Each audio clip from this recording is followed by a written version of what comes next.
Shalom Bapak Ibu.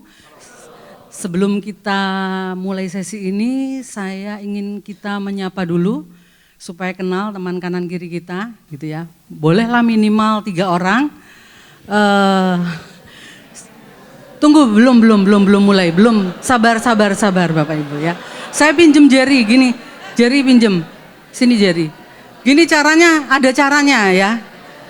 Jabat tangannya, tatap matanya dengan serius. Tidak boleh guyonan ya Bapak Ibu, ini kan serius ya. Jadi jabat tangannya, tatap matanya dengan serius, katakan begini.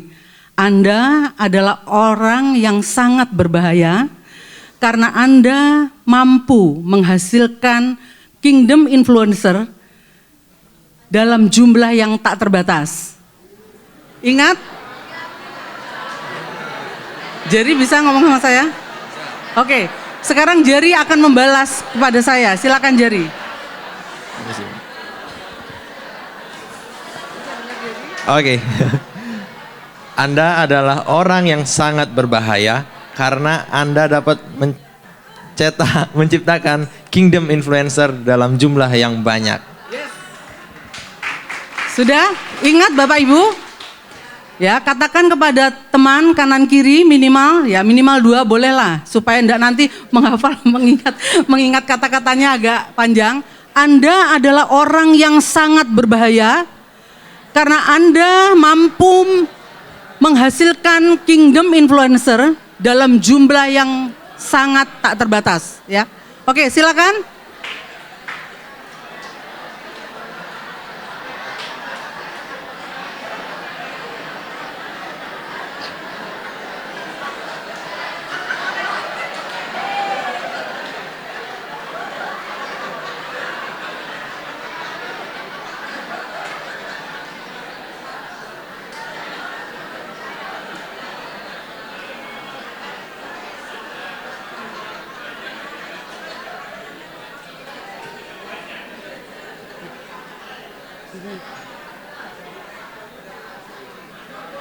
Sudah? Ya, sudah. Kenapa kok Bapak Ibu tertawa? Memang Anda berbahaya. Betul, saya serius. Bidang pendidikan adalah bidang yang sangat berbahaya di dunia ini karena dia bisa merubah watak orang, bisa merubah pikiran orang ya, bisa merubah paradigma orang. Kalau sudah pemikirannya berubah, paradigmanya berubah, ya kalau positif baik, kalau negatif itu mengacaukan dunia. Betul Bapak Ibu? Ya betul, itulah sebabnya kita harus mengingat kalau Bapak Ibu masuk ke sini berarti Bapak Ibu dalam komunitas makhluk berbahaya di dunia. Betul, saya ngomong serius ya. Karena apa yang akan Bapak Ibu ajarkan pada orang lain itu bisa merubah paradigmanya.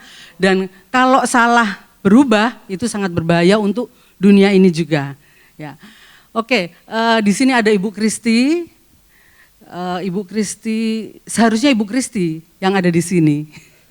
Tapi karena saya sudah dimuridkan, jadi saya ditugaskan untuk mengisi sesi ini.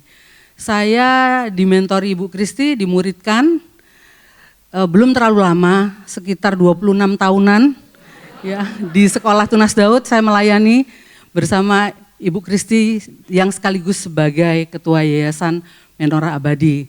Nah, mungkin ada yang belum kenal Bu Kristi? Boleh berdiri Ibu? Ya, ini pemimpin saya ya, sudah 26 tahun hingga bulan Agustus ini tepatnya ya, sejak Tunas Daud berdiri. Baiklah Bapak Ibu, kita akan bersama-sama, sebenarnya saya ingin menginspirasi Bapak Ibu. Semoga Bapak Ibu terinspirasi setelah sesi ini ya.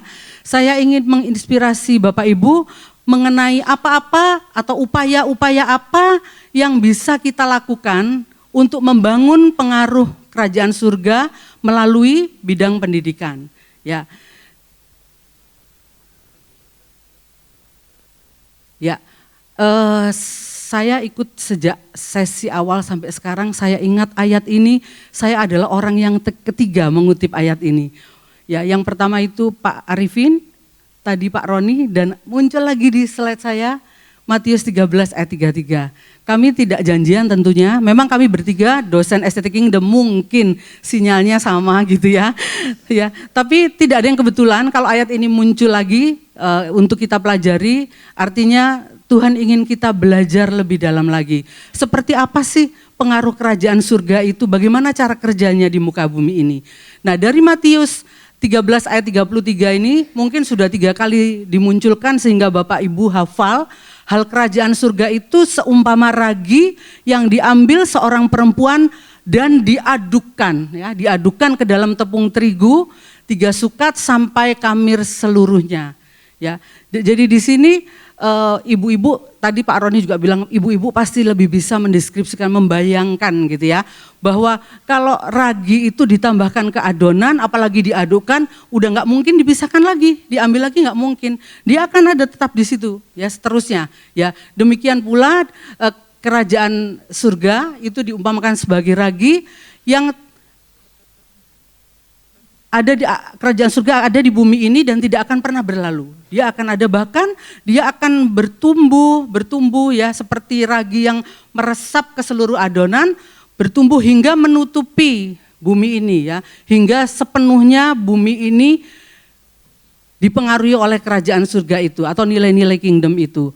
Jadi di sini kerajaan surga dikatakan sebagai ragi yang sedang bergerak ke dalam pikiran dan kebudayaan umat manusia.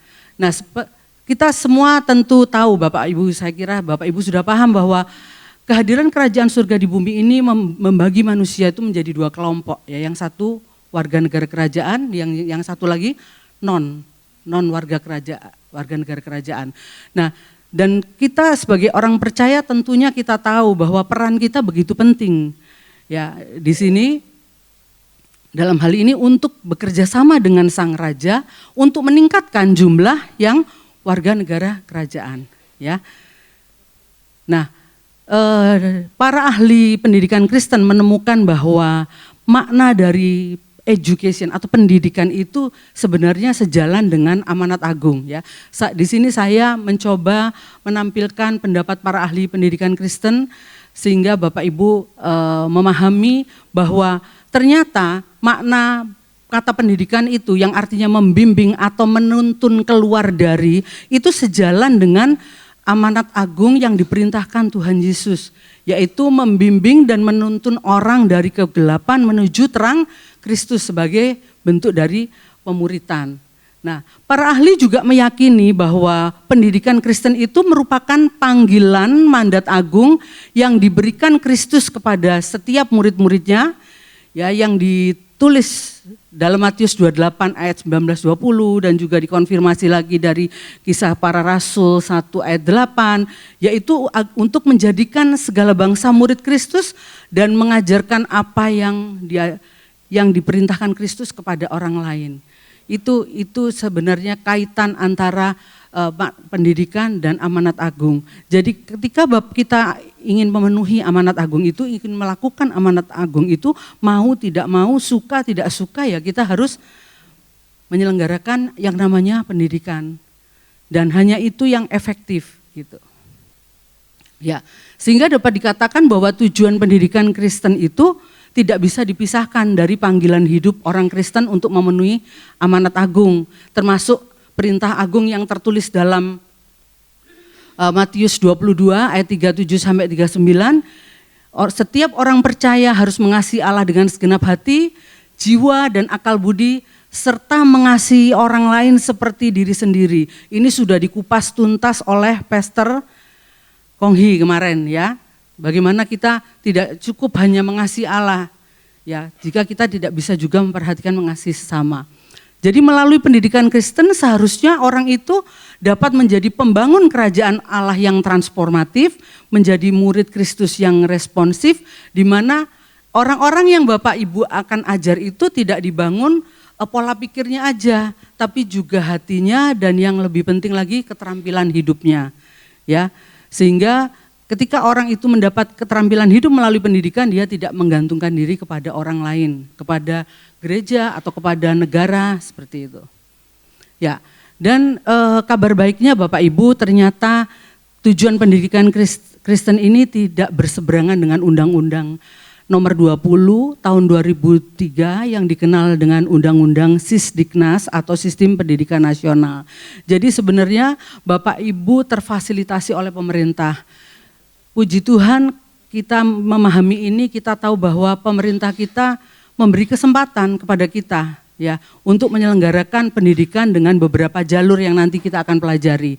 Jadi ketika tujuan pendidikan nasional itu mengatakan mengembangkan potensi peserta didik agar menjadi manusia beriman dan bertakwa kepada Tuhan Yang Maha Esa, berakhlak dan mulia, disinilah kesempatan Bapak Ibu menyampaikan nilai-nilai Kristiani, menyampaikan tadi seperti Amanat Agung katakan, menyampaikan apa yang Tuhan ajarkan kepada orang lain. Di sini Bapak Ibu punya peluang. Apalagi ketika kita baca di pasal 55 ayat 1, masih undang-undang yang sama, itu Bapak Ibu dilindungi ketika Bapak Ibu menerapkan atau memberitakan Injil lah gitu ya, memberitakan kabar baik untuk banyak jiwa-jiwa diselamatkan.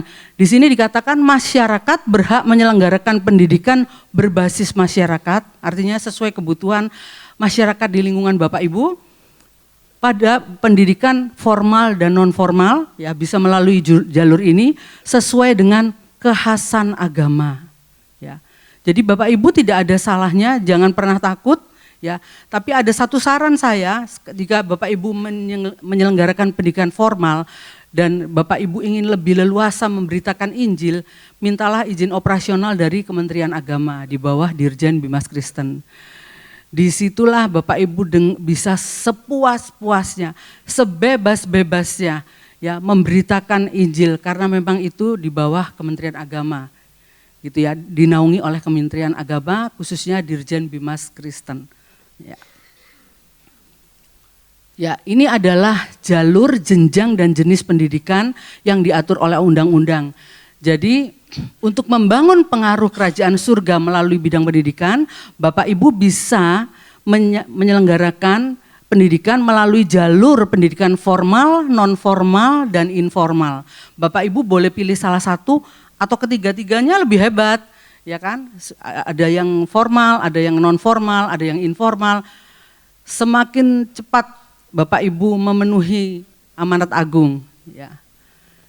Nah, yang kalau pendidikan formal tentunya ini mudah dipahami oleh Bapak Ibu karena Bapak Ibu mengalami, Bapak Ibu pernah sekolah di pendidikan formal ya, SD, SMP, SMA, perguruan tinggi, itu yang disebut pendidikan formal.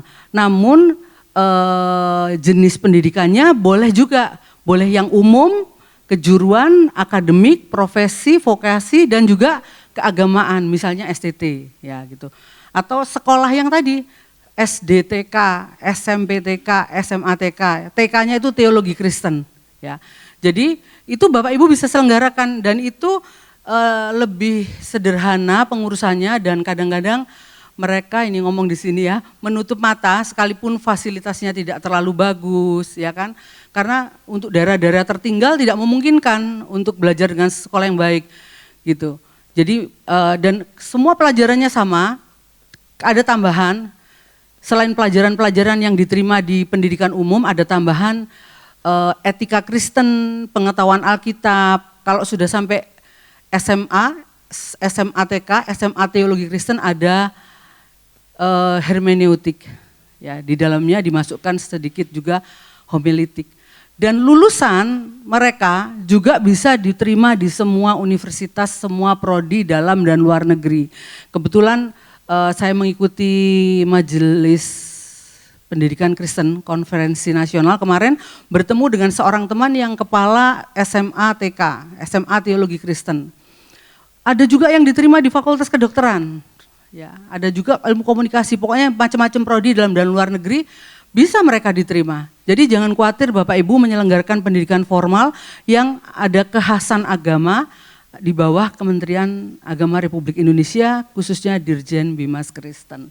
Ya, saya sangat mendorong itu, apalagi Bapak Ibu yang ada di daerah. Saya sangat mendorong itu ya, Bapak Ibu menyelenggarakan sekolah-sekolah semacam itu. Jika Bapak Ibu menyadari saya orang percaya, saya harus melakukan amanat agung, silakan Bapak Ibu selenggarakan. Ya, kalau non formal itu bedanya. fungsinya itu sebagai pengganti atau penambah dan atau pelengkap pendidikan formal. Ya, jadi biasanya non formal ini diikuti oleh orang-orang yang tidak bisa mengikuti pendidikan formal secara penuh waktu.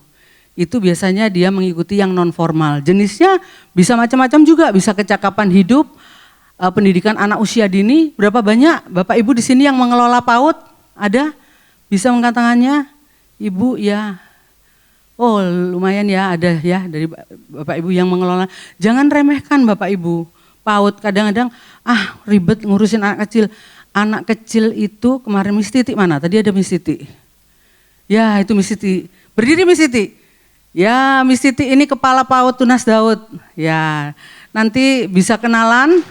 Ya, bisa kenalan dan membuat komunitas makhluk berbahaya di dunia. Ya, silakan. Nah, Miss Titi bersaksi kemarin waktu saya berkunjung ada seorang mama-mama non Kristen ya. Dia mengatakan kepada gurunya, kemarin informasi dari Miss Titi, Miss, anak saya mengajari saya bahwa saya harus berbuat baik kepada semua orang. Kemudian dia mengucapkan ayat-ayat firman Tuhan yang diajarkan oleh missnya di dalam kelas. Ya, anak balita itu menurut saya dia seorang kingdom influencer yang sangat hebat. Karena apa? Dia belum ngerti, dia kalau cerita apa aja diceritain. Dia enggak takut orang itu apa tersinggung atau dia dibilang intoleran, enggak takut dia. Pokoknya dia kalau udah cerita puas semaksimal mungkin ya dia cerita. Ya, jadi penting oleh sebab itu saya bilang sama Miss Titi, Miss tanamkan kuat-kuat ya nilai-nilai Kristiani sejak dini dan itu akan mereka bawa sampai dewasa nanti. Ya, jadi bagi yang belum silakan karena PAUD itu adalah termasuk pendidikan non formal. Jadi mengurusnya tidak terlalu sulit dan itu bukan pekerjaan recehan, bukan ngajarin anak kecil nggak ngerti apa, bukan. Justru anak kecil itu adalah kingdom influencer yang sangat berbahaya.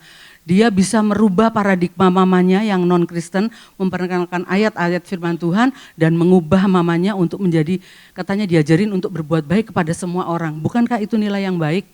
Ya, yang belum silakan. Setidaknya sekarang fasilitasnya tidak terlalu diwajibkan berat-berat gitu, apalagi di daerah yang tertinggal. Silakan Bapak Ibu menyelenggarakan itu jika Bapak Ibu ingin memenuhi amanat agung.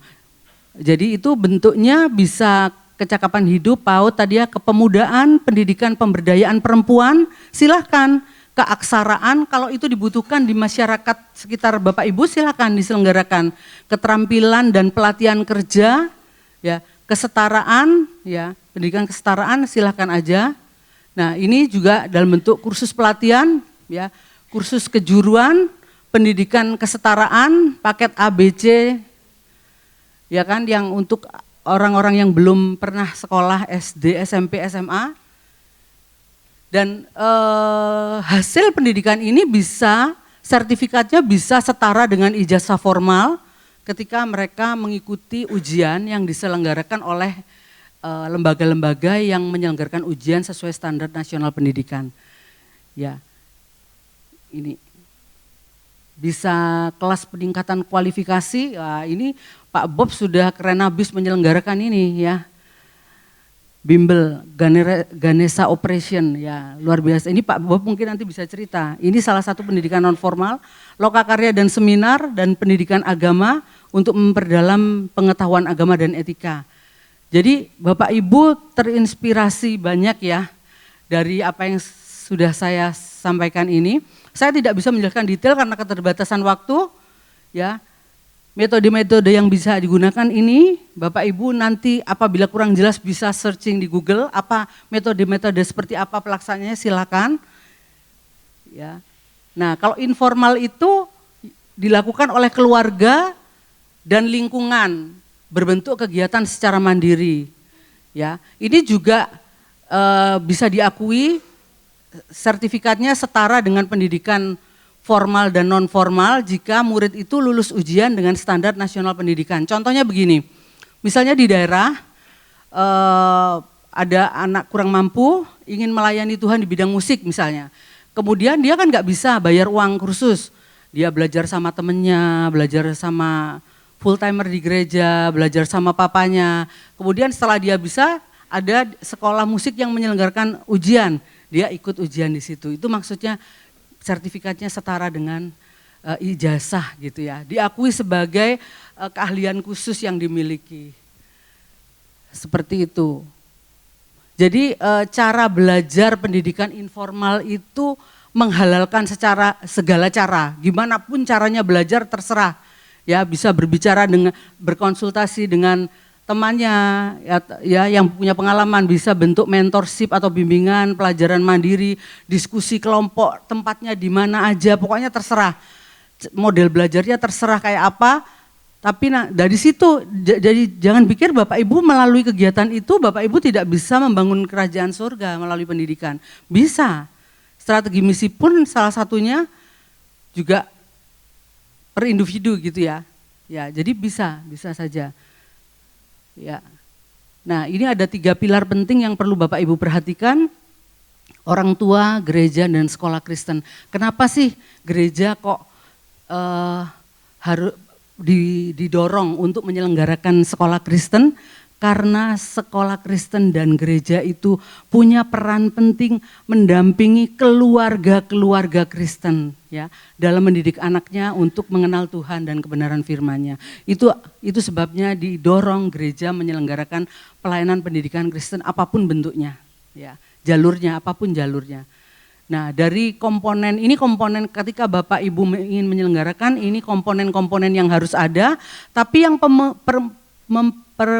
memerlukan pertimbangan khusus ya, memerlukan pemikiran khusus adalah di guru ya. Ini yang jadi masalah ini. Bapak Ibu harus memiliki SDM guru atau tenaga kependidikan dan pendidik. Tenaga pendidikan itu yang mensupport ya semua berjalannya proses pendidikan, sedangkan pendidik itu adalah tenaga profesional yang bertugas mulai dari merencanakan, melaksanakan, menilai, membimbing ya. Kalau dosen, kalau yang didirikan perguruan tinggi sampai ke pengabdian masyarakat dan penelitian itu harus dilakukan. Dan selain memiliki kualifikasi minimum dan tersertifikasi sebagai pendidik atau guru, dia harus lulus dari perguruan tinggi yang terakreditasi. Bagi Bapak Ibu yang menyelenggarakan, hati-hati kalau Bapak Ibu kuliah di STT yang tidak terakreditasi, karena ada banyak STT yang tidak terakreditasi dengan Prodipak, misalnya PAK untuk guru agama Kristen, maka tidak memenuhi syarat ini. Tapi Bapak Ibu tidak perlu berkecil hati karena ada banyak lembaga nasional dan internasional yang siap menolong sekolah-sekolah Kristen atau orang-orang yang ingin menyelenggarakan pendidikan Kristen. Contohnya MPK, ya kalau di wilayah Bali ada MPKW, wilayah Majelis Pendidikan Kristen wilayah Bali, bisa menolong Bapak Ibu untuk bagaimana saya perlu guru, ya saya perlu support apa sekolahnya perlu fasilitas apa bisa diusulkan, dan MPK ini sudah bekerja sama dengan ACSI, Association Christian School International, mendirikan yayasan dan mereka punya moto Stronger Together, jadi mereka bersama-sama memajukan pendidikan Kristen. Bapak Ibu ada yang menolong lah gitu ya. Ya. Yang terpenting dari semuanya adalah Bapak Ibu juga harus memperhatikan kualitas, karena banyak sekolah-sekolah Kristen tutup karena tidak berkualitas. Kualitas itu apa? Bapak Ibu perhatikan aja yang bagian superiority atau excellent itu. Itu aja yang diingat, melebihi standar umum yang berlaku. Apapun yang Bapak Ibu lakukan, baik itu pelayanan apapun, penyelenggaraan pendidikan Kristen harus melebihi standar umum yang berlaku. Harus melebihi apa yang sudah dilakukan oleh lembaga-lembaga yang sama gitu ya. Nah, saya kira sampai di sini aja yang perlu saya sampaikan. Ada 4 poin penting yang perlu kita ingat dari sesi ini. Yang pertama adalah pendidikan Kristen diyakini sebagai panggilan mandat agung yang diberikan Kristus kepada setiap muridnya sehingga tujuan pendidikan Kristen tidak dapat dipisahkan dari panggilan hidup orang Kristen untuk memenuhi amanat agung. Yang kedua, membangun pengaruh kerajaan surga melalui pendidikan dapat diwujudkan melalui 3 jalur pendidikan, formal, non-formal, dan informal. Gereja didorong perlu menyelenggarakan pendidikan Kristen untuk apa? Mendampingi keluarga-keluarga Kristen mendidik anaknya mengenal Tuhan Yesus. Dan yang keempat, kualitas pendidikan Kristen perlu mendapat perhatian untuk terus ditingkatkan hingga mencapai melebihi standar umum yang berlaku. Itu saja yang saya sampaikan. Terima kasih, saya kembalikan kepada moderator. Luar biasa, sekali lagi berikan tepuk tangan untuk Ibu Priske. Dan tanpa berlama-lama lagi, waktu dan tempat saya akan persilakan kepada Pak Bob Foster. Terima kasih Bu Moderator. Selamat siang buat kita semua. Salam. Tadi sudah disampaikan oleh Bu Priska dengan mantap hal-hal yang kita perlukan di dalam pendidikan. Dan dikatakan kita adalah orang-orang berbahaya bagi kerajaan dunia dan kerajaan iblis. Tapi kita adalah orang-orang yang sangat bermakna bagi kerajaan Allah. Tepuk tangan buat orang-orang yang dahsyat, luar biasa. Ya, saya akan sampaikan topik tentang education ini, kingdom infiltration through education. Kalau kita lihat memang pendidikan adalah sesuatu yang sangat diperlukan. Makanya kita juga melihat ini relevan dengan firman Tuhan. Tadi dikatakan kami adalah sesama dosen STT, makanya kutipan ayatnya sama. Bu Priska, Bu Kristi, mohon izin saya tidak dosen STT tapi saya pakai ayat itu juga. Dan ia menceritakan perumpamaan ini juga kepada mereka, hal kerajaan sorga itu seumpama ragi. Karena kita memang harus berpengaruh, harus berdampak. Dan kita tahu dampak pengaruh manusia kita bisa bagi menjadi 3 hal. Yang pertama yang pasti kita pengaruhi adalah diri kita sendiri dalam pengambilan keputusan untuk diri kita sendiri. Itu adalah pengaruh yang langsung pasti kita lakukan. Yang kedua, pengaruh secara berdampak masih, misalnya keluarga, siswa, mahasiswa, teman kita bergaul, teman kita berbisnis, teman kita dalam pekerjaan, teman kita yang dalam hobi, itu adalah orang-orang yang bisa kita pengaruhi pada lingkaran kedua. Tapi pada lingkaran ketiga ada juga yang tidak bisa kita pengaruhi. Misalnya keputusan pemerintah tentang suatu hal, kebijakan tentang pendidikan, kurikulum yang berubah, satu dan lain hal, memang kita nggak bisa pengaruhi karena kita nggak berada di sana. Tapi hal-hal yang bisa kita pengaruhi maka itu adalah sesuatu hal yang harus kita pengaruhi. Apalagi kita lihat, Indonesia adalah suatu negara yang belum menggembirakan dari sudut daya saing. Tetapi dari sudut jumlah penduduk kita luar biasa. Dari sudut kekayaan alam kita luar biasa. Tetapi masih ada banyak kendala, masih ada banyak masalah tentang kemajuan yang belum kita raih secara maksimal di Indonesia. Jadi itulah yang harus kita tingkatkan sehingga setiap kita bisa menjadi alat kerajaan Allah untuk bisa semakin mengubah bangsa dan negara kita. Ada apa di bangsa Indonesia? Kita lihat Govadis Indonesia, kaya raya tetapi penduduk miskin. Sayang juga ya. Kemudian korupsi, kekerasan merajalela. Gampang kita lihat sehari-hari, mau melewati aja, apa lo berantem, pukul, kadang bunuh.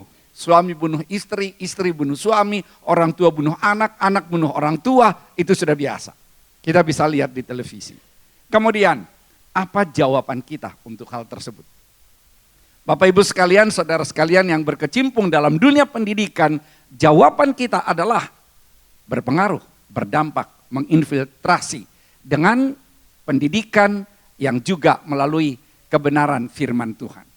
Jadi masalah bangsa ini memang banyak, jajaran paling korup, kemudian di bawah garis kemiskinan, produktivitasnya rendah, daya saing rendah, kekerasan kerusuhan, komitmen hidup bersama luntur, moral bangsa yang juga meragukan, kehidupan beragama luntur, dan kualitas dan partisipasi pendidikan masih rendah.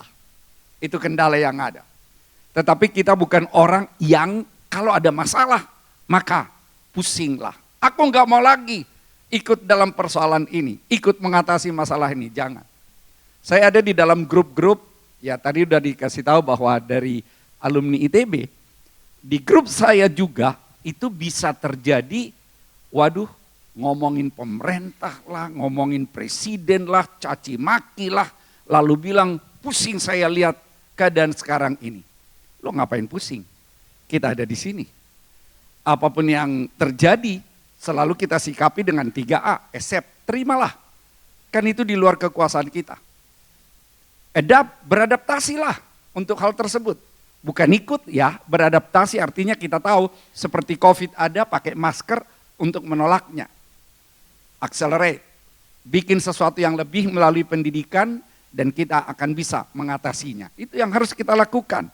Jangan kita menjadi orang yang jadi protes saja, demo saja, berteriak saja, ngapain? Tapi lakukan sesuatu. Human Development Index Indonesia memang belum terlalu menggembirakan. Dan ini memang harus kita tahu supaya kita makin sadar bahwa dunia pendidikan sangat diperlukan. Kalau kita lihat dari 2012 ke 2023 memang meningkat. Ranking 113 dari 191 negara pada tahun 2020, kemudian 2021 masih 113, 2022 112 dari 192. Tapi itu kan bagian bawah. Yang digeser-geser hanya bagian bawah, itu nggak terlalu signifikan. Belum kita geser yang bagian puncak. Jadi Human Development Index kita sebetulnya masih sangat jauh di bawah. 14 provinsi di atas rata-rata nasional. Kalau kita lihat antar provinsi di Indonesia, wah luar biasa juga. Bali peringkat 5, tepuk tangan untuk Bali, hebat ya. 14 provinsi di atas rata-rata nasional pada tahun 2023. Itulah Human Development Index-nya. World Competitiveness Ranking, ranking competitiveness Indonesia, daya saing Indonesia, peringkat 34. Yang ada di sini, nah di sini, peringkat 34. Dari berapa dulu? Peringkat 34 dari sekitar 60-an. Kan tidak semua di peringkat.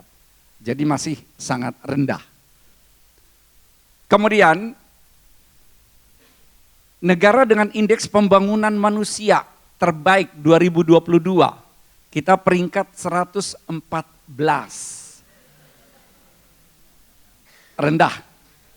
Rendah.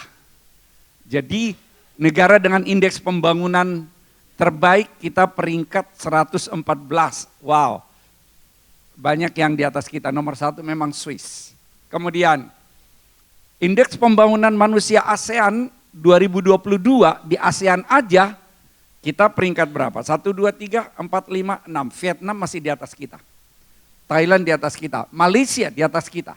Waktu saya kuliah, teman saya kuliah, ada dari Malaysia, ada dari Singapura, dan bangga kuliah di Bandung, di ITB. Sekarang, kita yang bangga kalau kuliah di sana. Terbalik, karena kita masih kalah dari perkembangan kemajuan yang mereka lakukan. Kemudian provinsi dengan kualitas pembangunan manusia terbaik, kita bisa lihat di sana urutannya, DKI Jakarta, Jogja, Kalimantan Timur, Kepulauan Riau, Bali, Sulawesi Utara, Riau, kualitas pembangunan manusia terbaik.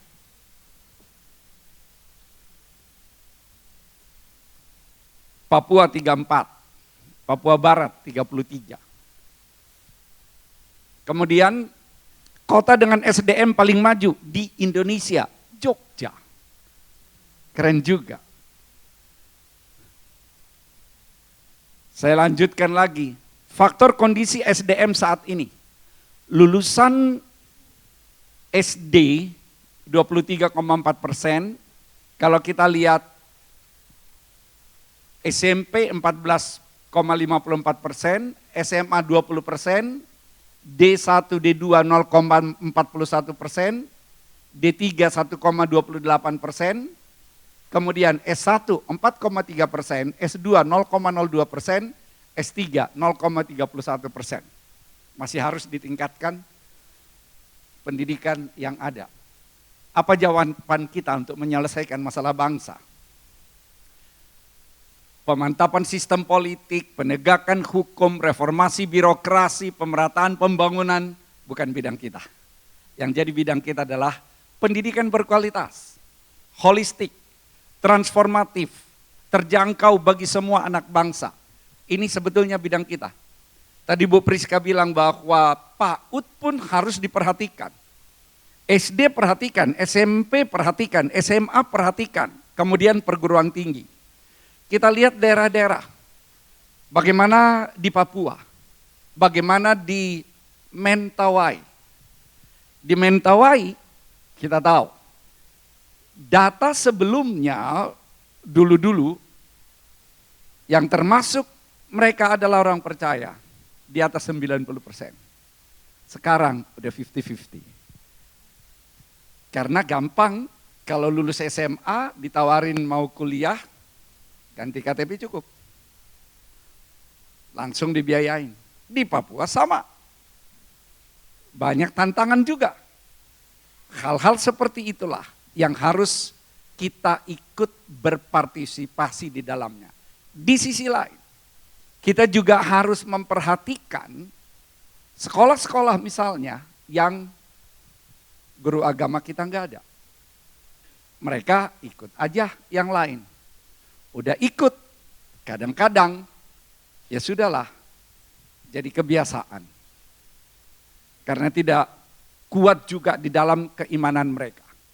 Dan kemudian ada juga sekolah-sekolah tertentu, orang tua tertentu yang begitu di sekolahnya negeri tidak ada guru yang dengan kita yang sama, guru agamanya.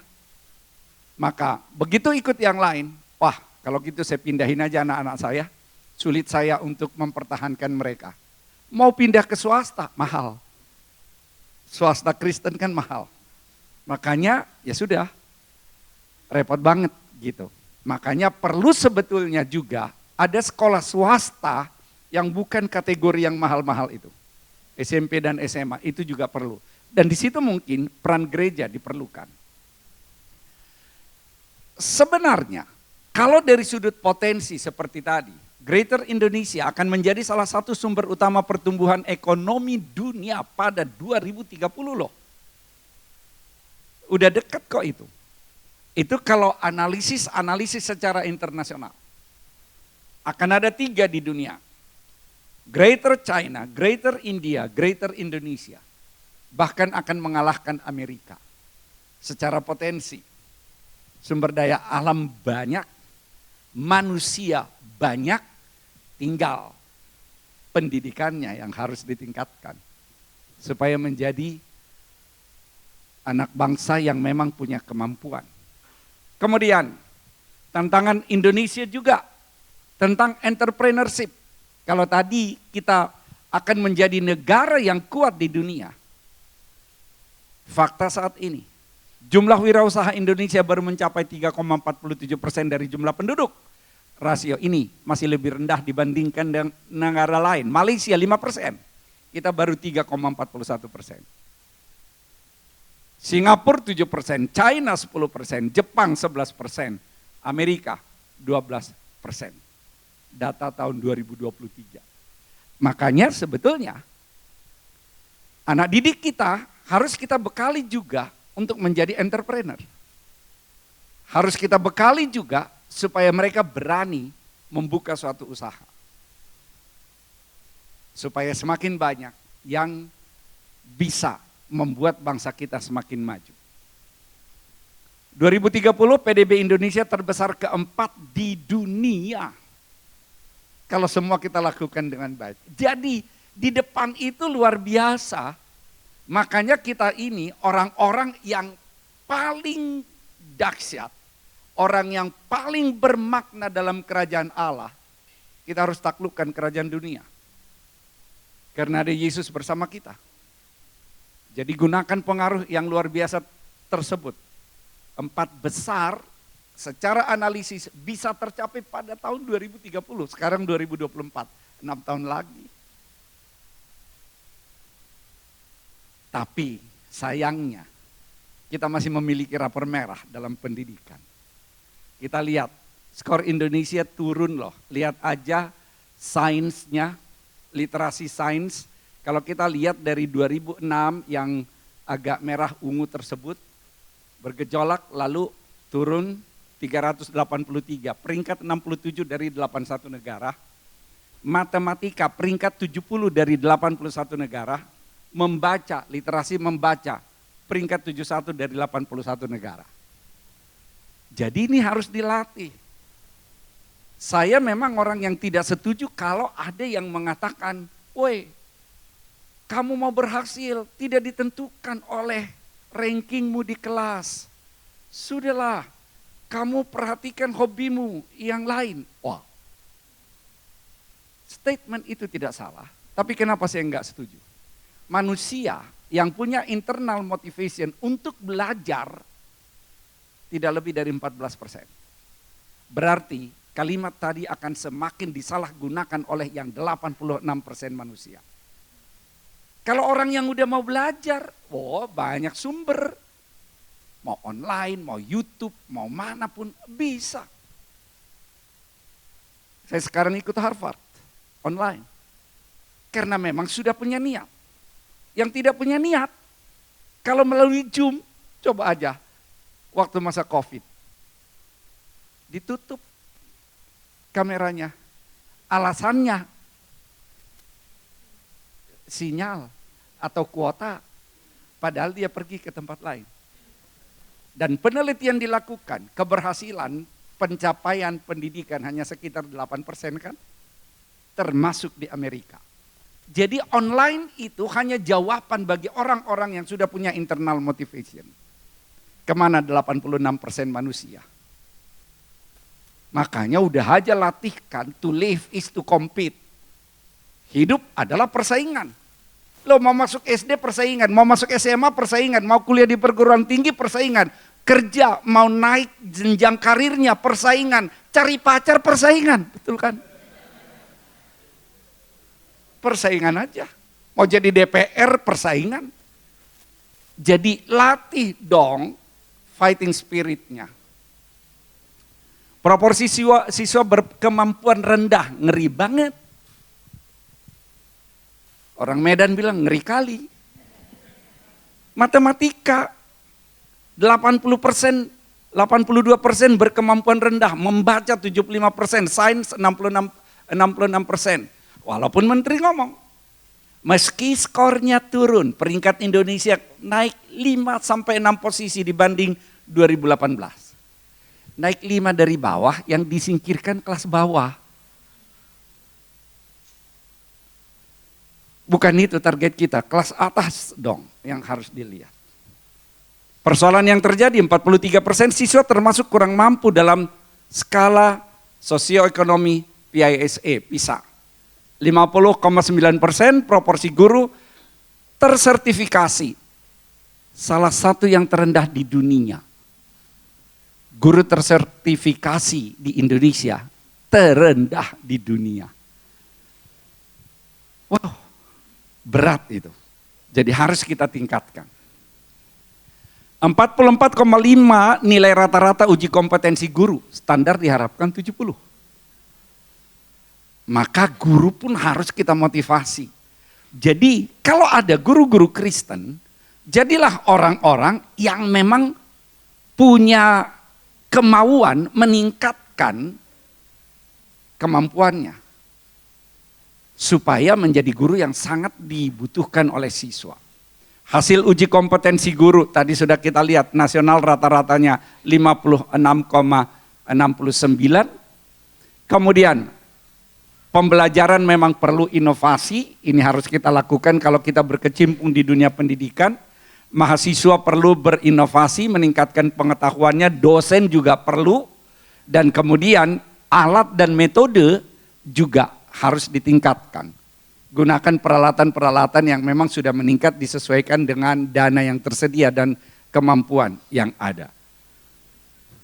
Dosen tentu saja kualitas pendidikan dan pengajaran, meningkatkan kualitas dan kuantitas penelitian, meningkatkan kualitas pengabdian kepada masyarakat. Karena memang kalau kita berkecimpung di dunia pendidikan, jam kerja kita 2 kali lipat lebih kali. Kalau kita ngajar pasti udah belajar dulu malamnya. Nggak mungkin kita nggak belajar malamnya. A good teacher or parent is like a candle. It consumes itself to light the way for others. Seorang guru atau orang tua yang baik tentu seperti lilin. Mengonsumsi diri sendiri untuk menerangi jalan orang lain. Kerja kantor mungkin, dibayar lemburan. Jadi guru, saya tidur sekitar 4-5 jam kok satu malam. Tidak mungkin kita banyak waktu kosong karena untuk pendidikan kita baca lagi, belajar lagi, baca lagi, belajar lagi, cari sumber yang lain lagi. Ya itulah orang-orang yang berbahaya bagi dunia iblis, dunia kerajaan dunia. Orang yang paling bermakna bagi kerajaan Allah. Pendidikan kunci SDM unggul. Nelson Mandela mengatakan, education is the most powerful weapon which you can use to change the world. Soekarno, jika mau mengubah bangsa, mulailah dari generasi mudanya. Dan kita ada di sana. Saya akan tampilkan beberapa hal yang terakhir yang barangkali perlu untuk kita lakukan sehingga kita ikut berperan di dalam peningkatan pendidikan yang ada. Jadi saya akan tampilkan ketiga slide terakhir. Pelayanan pendidikan. Berarti perlu pendirian PAUD, TK, SD didukung yayasan dan gereja kota sebagai pelayanan misinya. Boarding school juga diperlukan. Beasiswa bersyarat bagi putra daerah berprestasi untuk pendidikan lanjut. Kalau kita lihat foto-foto itu sebetulnya mereka-mereka yang sudah disesatkan. Makanya kita harus punya hati untuk mengembangkan pendidikan ini. Pengembangan masyarakat Kristen, pertanian, peternakan terpadu, entrepreneurship, perdagangan, UKM, kita harus mau terlibat untuk meningkatkan hal tersebut. Pelayanan kesehatan, pola hidup sehat, kolaborasi dengan para pengusaha Kristen yang berhati misi, banyak itu. Yang berhati misi banyak. Saya tahu kelompok-kelompok yang mau mengurusi tentang pertanian, pengembangan teknologi sederhana untuk pertanian, ada banyak yang hal seperti itu. Tapi harus kita cari juga supaya connect dengan daerah kita. Pelayanan rohani, pemutaran film rohani tentang Yesus, supaya mereka terbiasa karena kalau enggak, anak-anak SD, SMP tersebut akan dibully. Sulit mereka jawabnya kalau tidak kuat keimanannya. Pengajaran apologetika harus dipelajari, termasuk juga yang menyangkut agama yang lain, supaya kita tidak hanya diserang dan bertahan, tapi juga bisa, kalau memang dipancing, kita juga menyerang, bukan di umum ya, tapi face to face gitu. Karena cara terbaik untuk bertahan adalah menyerang. Memfasilitasi alumni ya perguruan tinggi teologi lah. Dan kemudian gejala sekolah kota kantong Kristen bekerja sama. Jadi sister church school dukung gereja yang ada. Tidak perlu buka gereja baru. Tidak harus buka gereja baru. Boleh buka gereja baru. Kalau buka gereja baru ingatlah yang pertama dicari orang yang belum percaya Tuhan. Yang kedua dicari orang yang sedang jauh dari Tuhan. Yang ketiga dicari orang yang belum menetap di dalam satu gereja. Itu poin yang dicari. Bukan pindah sini dong, pindah di sini dong. Kamu dapat loh bonus. Tapi 5 tahun kamu nggak berhasil dapat 500 jemaat, kamu dipecat. Oh, bukan gitu. Gereja di daerah jangan menutup diri terhadap gereja atau kota lain, malah lebih membuka diri terhadap keyakinan lain, apalagi ada iming-iming materi. Kita bukan bisnis, gereja bukan bisnis. Tuhan Yesus memberkati.